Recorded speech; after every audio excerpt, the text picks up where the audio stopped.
Kada bi vas pitao koji je najpoznatiji brend ili marka na svijetu, da li biste rekli ovaj ili ovaj? Nije nijedan.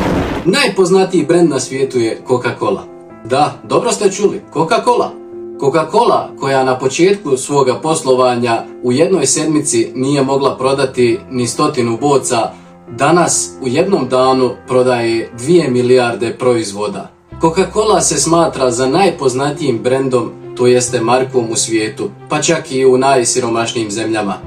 Prodaje se na čitavoj zemaljskoj kugli osim u 2 zemlje, a to je Kuba i Sjeverna Koreja. I naravno, ovaj brend koji je najpoznatiji na svijetu i dan danas radi reklamu za svoj brend i unapređuje ga. Zato kada vam opadne motivacija i kada počnete razmišljati o svojoj reklami za svoj biznis, uzmite jednu Coca-Colu